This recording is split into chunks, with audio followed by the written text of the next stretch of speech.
Bonsoir, bienvenue à tous dans ce magazine de la semaine sur Lola Plus TV, dont voici les titres.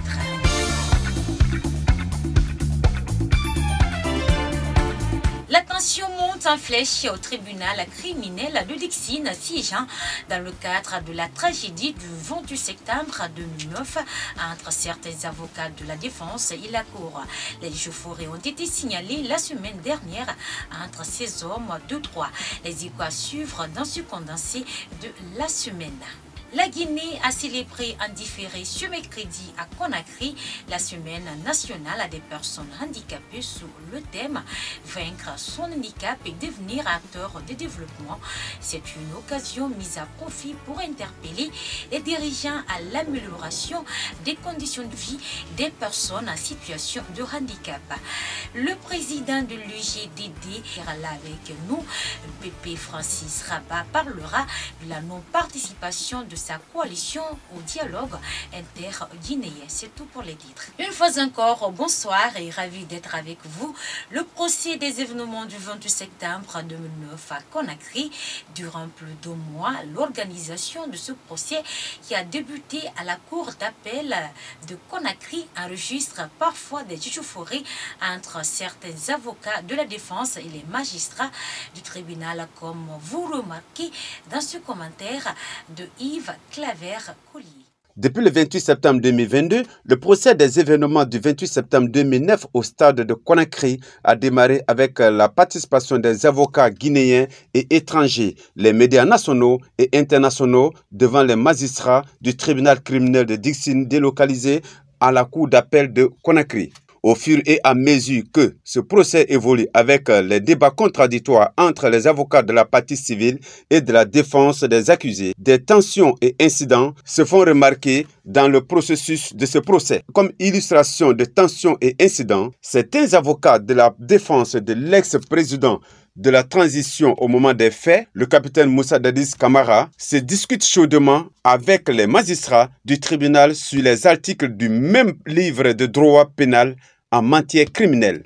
Revenez sur les faits. On veut montrer, on veut présenter une autre personne devant vous. Il faut que notre rôle, nous le présentons autrement devant vous. Vous pouvez me retirer la parole et là nous prendrons nos responsabilités en tant que défense, mais vous ne pouvez pas m'empêcher de jouer mon rôle. Revenez sur les faits, maître, s'il vous plaît. Je ne discute pas avec vous. Monsieur le Président. Revenez sur les faits. Vous ne pouvez pas m'empêcher de ne pas poser mes questions. Personne ne vous empêche de poser des questions, s'il vous plaît. C'est ce que vous êtes en train de faire. S'il vous plaît, vous n'avez plus la parole. S'il vous plaît, vous n'avez plus la parole, maître.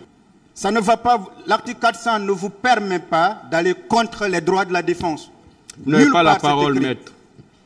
Vous continuez dans ce sens, le tribunal sera obligé de vous dire de quitter la salle. La comparution du capitaine Moussa Dadis Camara dans le cadre de la tragédie du 28 septembre 2009. Pour cause, l'accusé s'est plaint d'un problème de santé. Reportage. Aussi comme élément nouveau de la semaine de ce procès, l'accusé le plus attendu par non seulement les médias, mais aussi par tous les acteurs et peuples de Guinée, c'est l'ex-président de la transition d'alors, Moussa Dadis Camara. Lors de sa première comparution, les oreilles, les yeux, les émotions, les opinions, les arguments des uns et des autres qui suivent ce procès sont restés accrochés sur un silence de l'ex-président Moussa Dadis Camara, présumé auteur des événements des tueries du 28 septembre 2009. L'ex-président de la junte d'alors a annoncé au tribunal que son état de santé ne lui permettait pas d'aller au débat face aux juges. Depuis un très bon moment, je souffre et j'en ai déjà informé les avocats, sauf pour votre respect, si effectivement vous m'obligez. Monsieur le Président, je ne suis pas au-dessus de la loi. Si vous m'obligez l'obligation de la loi, je pourrais essayer d'être à votre entière disposition, Monsieur le Président. Mais en toute sincérité, je ne me sens pour le moment absolument pas. Mais je m'en remets à votre sagesse. Je n'ai pas de choix, Monsieur le Président. Autre fait dans ce magazine, le coup d'envoi de la semaine nationale des personnes handicapées a été donné ce mercredi à Conakry. Les 7 jours seront mis à profit par ces personnes qui constituent près de 10% de la population d'interpeller les dirigeants à l'amélioration des conditions de vie des personnes en situation de handicap. C'est le président du Conseil national de la transition qui a présidé au Palais du Peuple cette cérémonie. Compte rendu Sikou Kamara.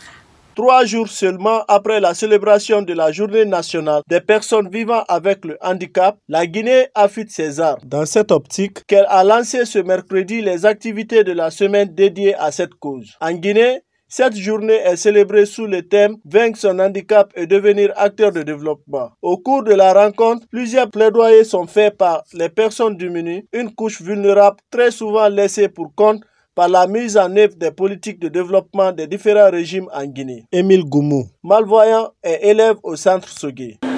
Cependant, nous vous serons très reconnaissants de bien vouloir accepter de lui transmettre notre plaidoyer en faveur de l'accroissement des interventions du gouvernement en notre faveur.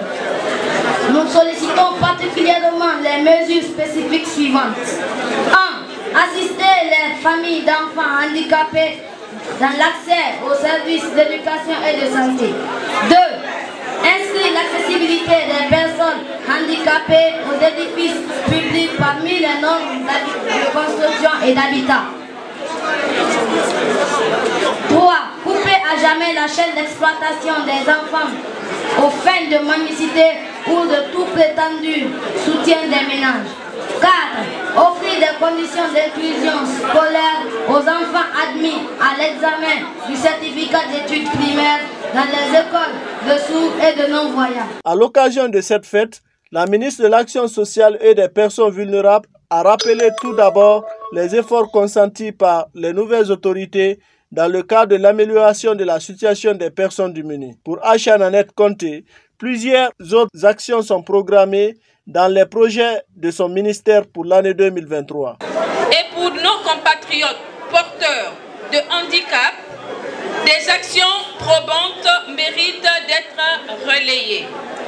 De la rénovation d'infrastructures scolaires pour enfants handicapés à la poursuite des travaux de construction des centres régionaux d'apprentissage de métiers pour personnes handicapées, la distribution de vivres et non-vivres à plus de 6 000 personnes handicapées en passant par la nomination des personnes handicapées à des postes de responsabilité et l'appareillage orthopédique de milliers de personnes en l'espace d'1 an. Tout en poursuivant certaines des actions que je viens de citer, le plan d'action exercice 2023 de mon département, inspiré de la lettre de mission sectorielle, intégrera d'autres volets parmi lesquels 1. La vulgarisation et la mise en œuvre graduelle de la loi révisée portant protection et promotion des personnes handicapées. Par ailleurs, le président du Conseil national de la transition a apporté son soutien à ces personnes reléguées. Au second plan, Dr Dansa Kourouma souligne que les mesures doivent être prises par tous les acteurs pour inverser la situation de handicap en Guinée. Le changement de paradigme, c'est aujourd'hui. Parce que vous êtes de plus en plus nombreux et de plus en plus exclus de la société. Ce n'est pas normal, c'est inacceptable que dans notre société, malgré votre contribution, votre capacité contributive, qu'aucune mesure efficace n'est prise pour rentabiliser, pour capitaliser votre contribution au développement de notre pays. Je vous demande une fois encore de vous sentir heureux parce que vous êtes des personnes à célébrer. À cause de votre courage, à cause de votre perspicacité et à cause de votre vision, vous méritez être soutenu par toutes les autorités de ce pays, par tous les partenaires de la Guinée et par la société guinéenne tout court. Mais la question d'handicap, pour inverser la tendance, ce ne sont pas seulement les autorités qui doivent être interpellées, c'est la population, c'est la presse, mais que dirais-je encore, c'est les hommes politiques qui ont la charge de gouverner ce pays. Toute politique, excusez-moi, tout projet de société qui ne prend pas en compte la situation des personnes handicapées doit être rejetée. Plusieurs activités socio-culturelles, des ateliers et des campagnes de sensibilisation seront organisées pendant cette semaine nationale des personnes handicapées. La journée internationale des bénévoles célèbre le bénévolat à l'échelle mondiale. Elle a eu lieu chaque année le 5 décembre pour attirer l'attention sur le travail formidable accompli partout dans le monde par les bénévoles. Le thème retenu cette année est « Merci aux bénévoles de créer les liens dans les collectivités ». Commentaire Mori Kourouma.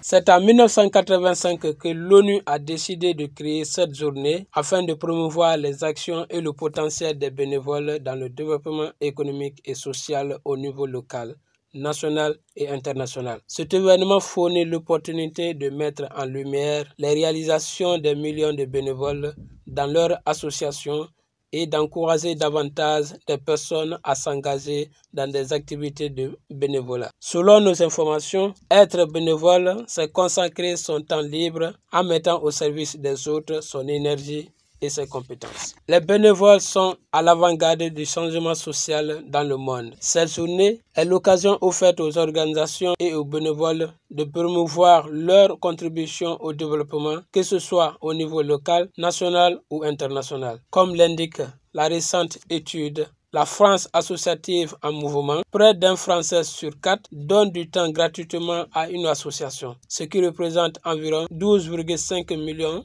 de personnes. Et parmi elles, un peu plus d'un Français sur 6, soit entre 5,2 et 5,4 millions de personnes, agissant sur un mode hebdomadaire et constitue la colonne vertébrale des associations. Je l'annonçais dans les titres, le président de l'Union guinéenne pour la démocratie et le développement, UGDD, s'est prononcé cette semaine sur la non-participation de la NAD aux travaux du cadre de dialogue inter-guinéen. Pour ce leader politique, le CNRD, en organisant ce dialogue avec les acteurs non connus, est une manière pour lui de se moquer des principaux acteurs politiques guinéens. Compte rendu Sékou Kamara. Entamé le 24 novembre dernier, les travaux du cadre de dialogue est un sujet qui fait la une de plusieurs médias. Pour le président de l'UGDD, organiser un cadre de dialogue sans les grosses figures de la vie politique, le CNRD contribue à accentuer la crise entre lui et la classe politique. La CEDEAO a quand même compris la supercherie qu'est en train d'organiser par le CNRD et qu'ils appellent maladroitement dialogue inclusif. Et ils ont laissé les principaux acteurs, n'est-ce pas, en sociopolitique. Ils sont allés rassembler, n'est-ce pas, autour d'une salle, comme un grand séminaire, des acteurs avec lesquels ils ont déjà les mêmes points de vue. Normalement, partout dans le monde, quand nous voulons juguler, quand nous voulons régler un problème de crise, c'est avec les principaux acteurs. Le cas de la Côte d'Ivoire, le cas du Burkina, le cas du Mali. Mais si vous laissez les principaux acteurs de côté, les acteurs autour desquels, n'est-ce pas, tournent 90-95% de l'électorat du pays, et vous dites que non, s'ils ne veulent pas venir, eh bien, en ce moment-là, nous allons faire sans eux. Interrogé sur les dernières conclusions du sommet de la CEDEAO, tenu dimanche à Abuja, le porte-parole de l'ANAD précise. La CEDEAO a compris donc le jeu de dupes qu'ils sont en train d'organiser et donc la décision de la CEDEAO en leur rappelant qu'ils ont besoin d'un dialogue inclusif. C'est comme un coup de sabot, n'est-ce pas, dans la cuisse du CNRD. Et donc, ils ont compris que s'ils peuvent tromper l'opinion nationale, ils ne peuvent pas tromper l'opinion internationale. Donc, nous sommes sur ce point et nous attendons à ce qu'ils regardent dans la glace leur part de responsabilité dans la crise, n'est-ce pas, que nous vivons, pour qu'ils puissent accepter que nous puissions nous retrouver en tant qu'acteurs autour de la table et pour que nous puissions parler des éléments principaux relatifs au retour à l'ordre constitutionnel. Dans un communiqué final, lors de ce sommet de la CEDEAO, cette institution sous-régionale s'est dit disposée à recevoir les acteurs guinéens dans un autre pays au cas où un consensus ne serait pas trouvé en Guinée. Voilà, c'est la fin de ce magazine. Merci à toutes et à tous de l'avoir suivi. Grand merci à Mangué Camara pour la réalisation. Merci et bonne soirée.